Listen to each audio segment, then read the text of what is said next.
think that it would be easier for a woman to say she was addicted to sex than to say she was highly sexual, because there's some kind of stigma, I think, put on women.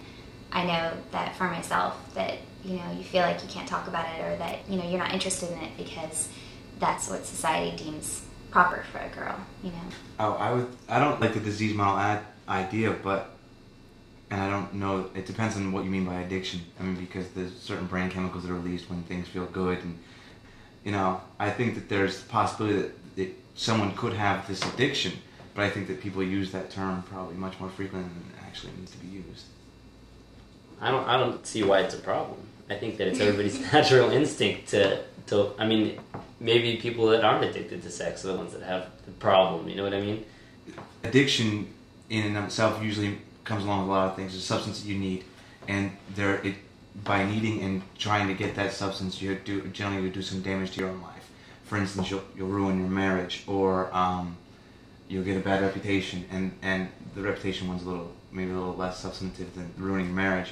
But I mean, to say it's just an excuse, I don't know if that might cheapen it a little too much. In most addictions, the treatment is to wean someone off the addicting substance. You don't want to wean someone off of sex. What you want to do is channel it in a different kind of way. So if you're having non-monogamous relationships, you're sexually addicted and we want to channel you into monogamy. Or if you're masturbating, we want to channel you into something else. Or if you're having gay relationships, we want to channel you into something else. So the addiction model, where sexual addiction is concerned, has been challenged because it doesn't fit any of the other ideas. There is an attempt to wean you off it. It's really to redirect it in a way that's more socially acceptable.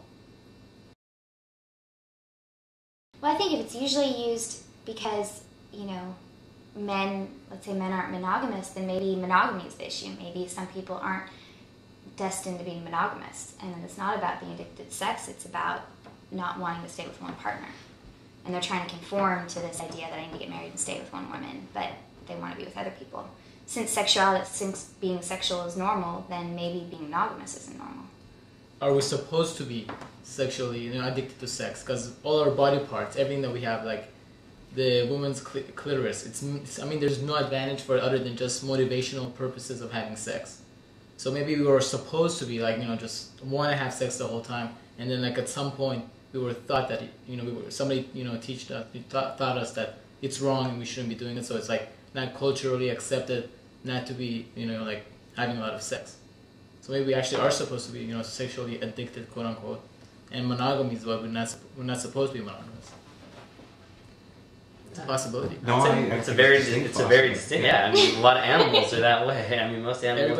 It's been proven. Yeah, a lot of animals they don't have monogamous partners. It's just a matter. It's a simple issue of reproduction.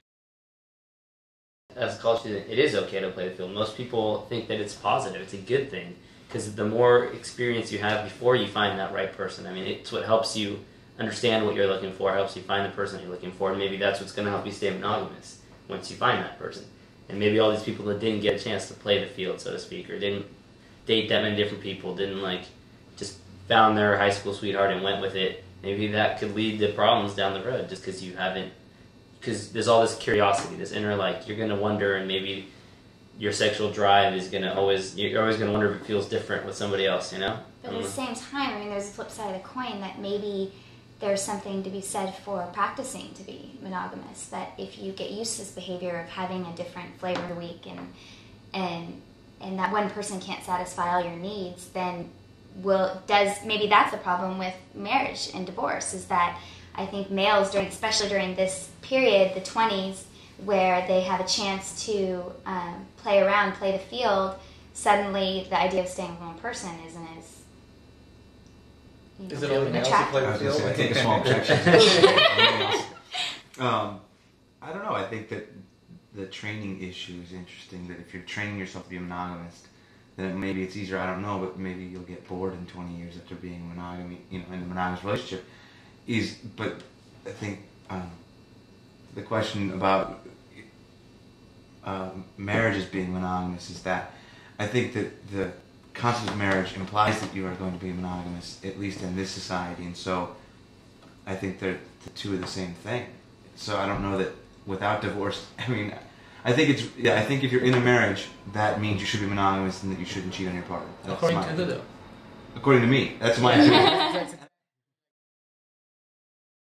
The monogamy issue comes up as a result of increased like mental capacity, increased like civilization seems to have steered society towards it. Because I mean, when you compare us to like the primates, where there is there's no monogamous relationships. I mean, I believe there's certain animals that do have the same partners the whole way through, and I believe that also it's found that they have a higher mental capacity. It's the same animals. I'm not sure, but maybe perhaps that's what's caused us to realize all the other benefits of marriage other than the constraints of monogamy or polygamy. You know, there's so much else, there's so much more to marriage than that, and that might be the big thing. I mean, there's all these, just on the simplest basic level, all the economic advantages in terms of taxes.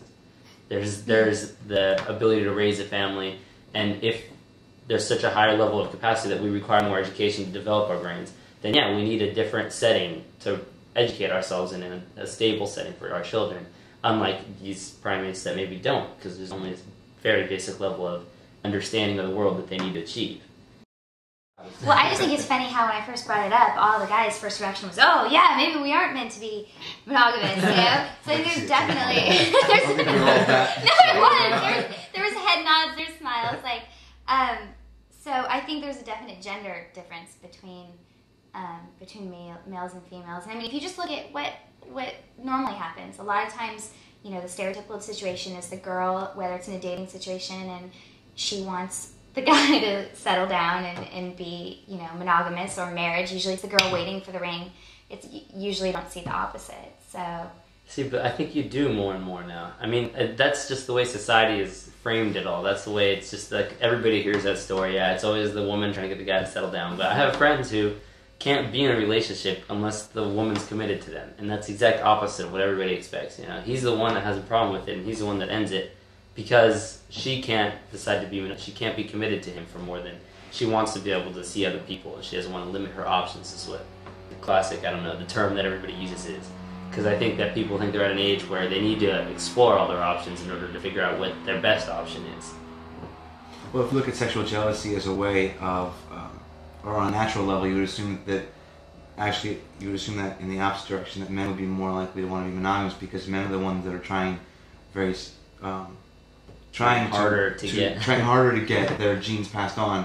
So you would expect the males to have more sexual jealousy because they're trying to protect their investment. But then again, the woman has supposedly a natural childbearing instinct, a natural desire to want to have a child and care for that child, and their body's designed for it. So maybe right, but what I'm saying is the man wants to protect that for him, right? So the sexual jealousy should flow from the man towards the woman. She's mine, and I don't like it when anyone else does that because she's the one that's supposed to be giving me my children. And if he comes in, then how do I know that child's mine? The way we were designed, why is it that women are the ones that have the babies and they're put out of commission, let's say, for 9 months? At least human beings are. So maybe men were designed and they were built to spread their seed as far as they could and as wide as they could.